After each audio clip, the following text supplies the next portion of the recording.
Senhor Presidente da Câmara Municipal de Cascais, Senhores Vereadores, Senhor Presidente da Cruz Vermelha, responsável da Cruz Vermelha na Costa do Estoril, queridas amigas, queridos amigos, queridas e queridos amigos que vão hoje ficar cá, portanto vão inaugurar, quem verdadeiramente inaugura esta vossa futura casa, ou já casa, sois vós.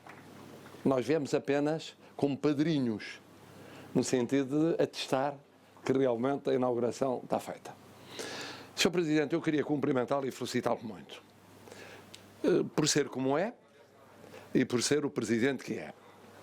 Por ser como é, porque o Presidente Carlos Carreiras não precisou da pandemia para ser particularmente sensível ao problema daqueles que são normalmente chamados sem teto ou sem abrigo. Eu sou testemunha, nos meus passeios noturnos por Cascais, há já muito tempo, esporadicamente, quando não havia um número que a crise veio fazer avolumar, encontrar 1, 2, 3 casos, um ou outro, perto de minha casa, a dormir no telheiro. E o Presidente Carlos Carreiras, no momento em que era uma realidade muito pequena, em termos de pessoas, para a dimensão de Cascais, muito mais pequena do que noutras cidades da Grande Lisboa ou do Grande Porto, foi sensível e atuou, não foi no dia seguinte, não foi 8 dias depois, não foi 15 dias depois, foi na hora. Na hora. Não havia pandemia, não havia tanta gente a ser apanhada pela pandemia e tanta gente a ver a vida destruída pela pandemia. Mas depois, por ser Presidente de Câmara como é, de facto, antecipa os acontecimentos, vê mais longe. Ainda não acabou a pandemia e este é o primeiro caso. Tenho visitado, ao longo dos últimos meses, vários centros de acolhimento, mas é o primeiro que arranca de novo, que eu vejo arrancar de novo. Ainda não acabou a pandemia e já é um centro pós-pandemia. Já é um centro do que chamam, que eu não percebo bem o que seja, mas viu o novo normal, mas que significa o recuperar da atividade económica, da atividade social, da atividade cultural, sobretudo da nossa atividade como seres humanos, mais em convívio, mais próximos do que temos estado nos últimos meses. Isso é um sinal, eu imediatamente dei com a minha cabeça o sinal de concordância e de honra ao aceitar, apadrinhar esta residência, este centro de acolhimento, porque verdadeiramente é o virar de uma página. O Sr. Presidente da Câmara, a Câmara, os seus vereadores, o município vira uma página, mesmo quando ainda estamos no meio da pandemia e, porventura, ainda no começo da crise económica e social. Portanto, já está no futuro, ainda muitos de nós, a maioria de nós, está ainda na transição do passado para o presente. Isto é a sua obra em Cascais. Viu sempre antes, antecipou, fez, e quando os acontecimentos chegaram, a obra estava feita e a missão podia ser cumprida. Eu felicito por isso. E fico muito feliz como Presidente da República, já não digo, como alguém que vive no dia a dia aquilo que é essa obra, esse entusiasmo, essa paixão, porque eu também já fui autarca, e fui autarca aqui em Cascais, foi por onde comecei a minha experiência autarca, Presidente da Assembleia Municipal, e sei que ou se é apaixonado por essa missão, ou não se pode ser um bom autarca. O Presidente Carlos Carreiras, como a sua equipa, são apaixonados por aquilo que fazem. Como disse, caiu em cima de nós a pandemia, e eu devo dizer que no dia em que declarei o estado de emergência, que só entrava em vigor à meia-noite, nessa noite fui percorrer as ruas de Lisboa. E nesse momento estávamos no dia 18 de março, no começo dos começos, tinha explodido em termos de pessoas o número daqueles tinham ficado sem emprego, tinham ficado sem teto e estavam com a vida mais ou menos destruída. Ou pelo menos profundamente alterada.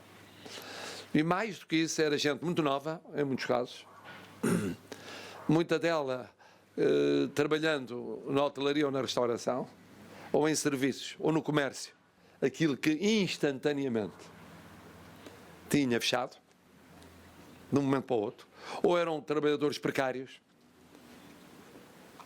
E isso impressionou muito, porque a média de idades era uma média muito mais elevada antes, na rua.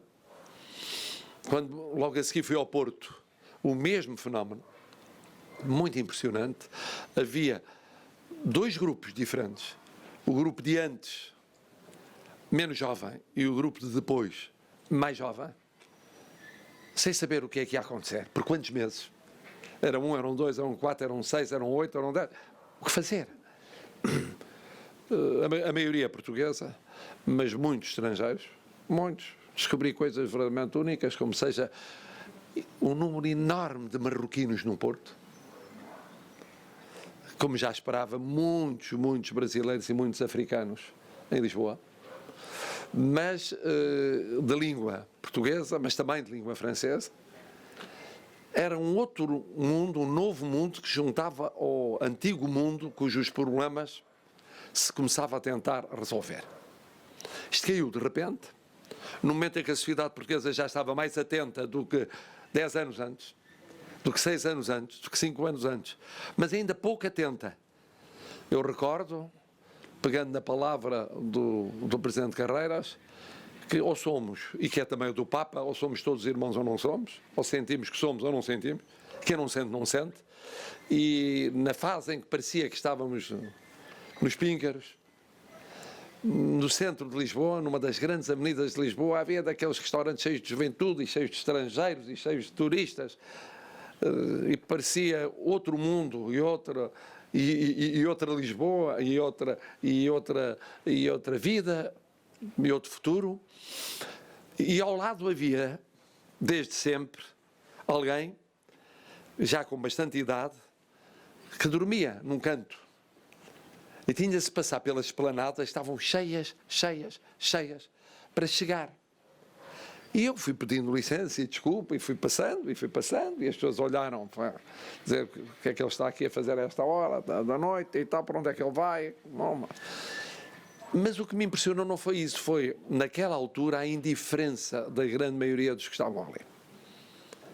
Tinham ali ao lado uma pessoa como eles, com a diferença de ter mais 40 anos ou 50, que ali estava já há anos e que fazia dali a sua casa, e eles estavam a viver naquele frenesim próprio das grandes euforias da sua vida e não notavam. É que não notavam literalmente que havia outra pessoa ao lado. Estranhavam. E até estranharam nunca terem notado. Ora bom, isto felizmente mudou na vida de muitas pessoas, não todas, mas muitas. Começaram a olhar para quem estava ao seu lado. E depois veio a pandemia e deixaram de poder olhar para quem estava ao seu lado, ficaram fechadas, confinadas. Primeiro fisicamente confinadas, depois psicologicamente confinadas, porque preocupadas com a sobrevivência, porque preocupadas com a vida económica, preocupadas com o desemprego, preocupadas com o futuro, preocupadas com a saúde e, portanto, com pouco espaço, que não algum egoísmo para olhar para os outros. Mas felizmente, muita gente olhou sem esse egoísmo. Muita gente. Mesmo no período mais difícil de confinamento. Em que os grupos que iam para a rua diminuíram do número de pessoas, porque os mais novos estavam em casa e os mais velhos eram um grupo de risco que não podia ser. E de repente eu encontrei em alguns sítios que era o grupo intermédio alto, que estava ali entre os 50 e muitos, e os 60 antes dos 70, que estava a cumprir a função que antes era cumprida por muito mais novos e num ponto ou noutro por um bocadinho mais velhos. Ora bom, neste momento a sociedade portuguesa tem a consciência de que não só está a atravessar um período difícil de equilíbrio entre defender a vida e a saúde e ir retomando a atividade social, económica e cultural, é um equilíbrio difícil, tem de ser feito com bom senso. Com bom senso. E como disse o Sr. Presidente da Câmara, se não houver bom senso, há uma radicalização para qualquer dos lados, o que é mau. É muito mau. Mais corre o risco de dividir a sociedade portuguesa entre aqueles que ficam fanaticamente defensores só da vida e da saúde e têm a maior das desconfianças, às vezes com razão, outra vez sem razão, daqueles que estão do lado da atividade social, do convívio social e da atividade económica, que também é fundamental, e do outro lado há os que estão desse lado da atividade económica e social e que olha para os que estão do lado da vida e da saúde, muitos deles grupo de risco, e esses mais novos, normalmente mais novos, olham sem perceber. Isso não é bom, porque a sociedade portuguesa já está muito dividida em termos de idades. Não vamos dividir por mais um fator que é a maneira de ver a pandemia. Isso então depois é que é muito mais difícil estar a serzir o tecido social. Ora bom, este é um desafio que temos, o que está aqui hoje presente. Temos outros desafios sociais, muitos, como disse o Sr. Presidente, uns com o lado médico, com o lado de saúde, outros com o lado do emprego, vai sempre, outros com o lado que não é nem de emprego, nem de saúde, mas a de habitação, muitas vezes, também fundamental, e outros com problemas que têm a ver com a sua vida pessoal e familiar e o que se chama normalmente a desestruturação das relações sociais. Ora, uma pandemia desestrutura muitíssimo as relações pessoais, familiares e sociais. O não se verem os membros da família, o não se tocarem, o não se beijarem, o não se abraçarem, o não se encontrarem os amigos, o perderem-se hábitos de convívio, o ter de se funcionar de uma maneira completamente diferente, muda muito a vida das pessoas. E de vez em quando eu dou comigo a pensar se no futuro, quando já não for necessário usar máscara, se de repente não fica um bocadinho como os japoneses já faziam antigamente, quando entravam em alguns sítios ou iam para certos meios, usavam máscara, coisa que eu achava estranhíssima, à entrada de um bar, ou em certos restaurantes, ou em certos convívios sociais muito alargados, até no meio académico. Não sei o que é que vai ficar e como é que vai ficar quando nós tivermos a oportunidade de olhar com distanciamento aquilo que ainda vivemos. Uma coisa é certa, vai ficar sempre o problema que tem aqui hoje um contributo de resposta. Haverá sempre, e espero cada vez menos, mas haverá sempre, porque o emprego demora tempo a criar, porque a recuperação económica demora tempo, porque as pessoas para reorganizar a sua vida, é muito fácil dizer que reorganizam, mas não é. Ninguém recomeça a vida no ponto em que estava quando veio a pandemia. Tem de recomeçar noutro ponto que varia de pessoa para pessoa. E é um desafio para cada qual. E, portanto, eu concordo com o apelo do Presidente Carreiras a todos. Isto é um problema de todos. É evidente que é bom se os responsáveis políticos tiverem consciência deles e não deixarem cair a estratégia chamada para os sem-abrigo. E, pelo contrário, olharem para ela com muita atenção, porque as necessidades multiplicaram-se e vão continuar muito elevadas. Mas vão continuar muito elevadas circulando as pessoas de onde viviam para os grandes centros populacionais. Ainda aqui, falando, ouvimos amigos nossos que vieram de Lagos, de Castelo Branco, outro, só para dar dois exemplos, podia dar mais um ou outro. E isto que aconteceu com as áreas metropolitanas, aconteceu na Grande Lisboa, da margem sul, o que não houve da margem sul de vinda para a margem norte, mas também no Porto. Eu encontrei no Porto gente que ida de Guimarães, de Viana do Castelo, de Trás-os-Montes e por aí adiante. Portanto, temos aqui um desafio que não acaba. Eu cheguei a dizer que gostava de ver em 2023 o programa reduzido à sua expressão mínima. Já depois disso reconheci que, de facto, isso não vai ser possível. 2023 é ambicioso demais, por muito rápida seja a recuperação do país. Vão ser precisos mais 1, 2, vamos ver, se não mais anos, porque o número de pessoas aumentou brutalmente. Portanto, está superior, provavelmente, àquilo que existia no pico da crise,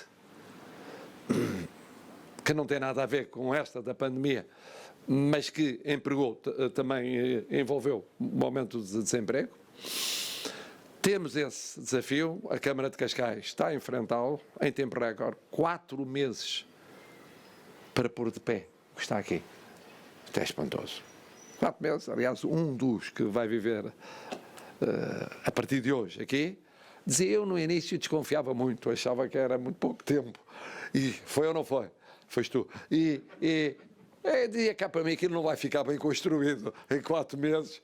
Eu até acho que estava benzinho, ele também era moderno. Eu também acho que não está mal, mas só depois de experimentar é que vou ver se isto está bem, mesmo.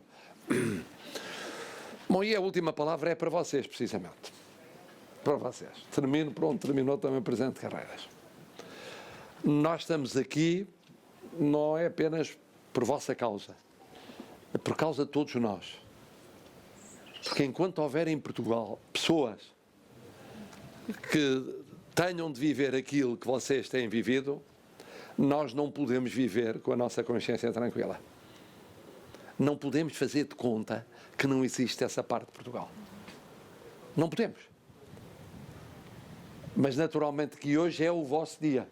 É também o nosso dia, mas é o vosso dia. E o que foi impressionante é que cada um deles tem já o seu futuro definido. Que gosta de livros, gostaria de trabalhar numa biblioteca e já escreveu a história da vida, ao que parece com uma letra linda. Aquele gostaria de voltar para as obras. Aquela gostaria de tocar acordeon, mas já foi barman e já foi cuidadora e gostaria de voltar a ser cuidadora de idosos. Cada um deles é um romance, é um filme. E um filme riquíssimo.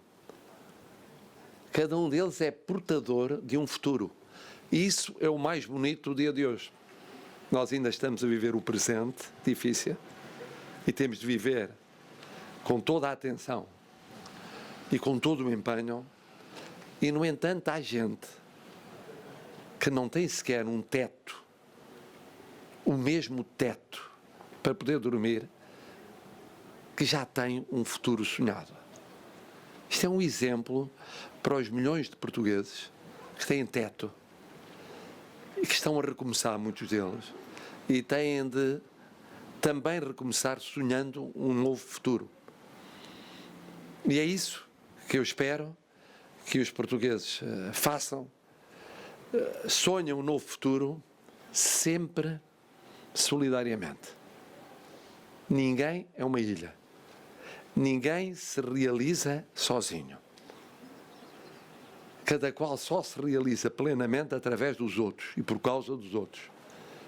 Portanto, ao pensar cada qual no seu futuro, e é legítimo pense no seu futuro, seu e da sua família, pense também no futuro dos outros.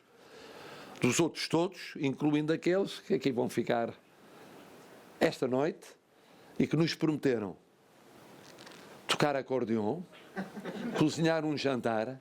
A dúvida era se era feijoada, se não era feijoada, e se metia o que é que metia, mas está prometido, aparecemos um dia de surpresa, uma noite de surpresa, para vermos como é que eles fazem de surpresa no seu dia-a-dia.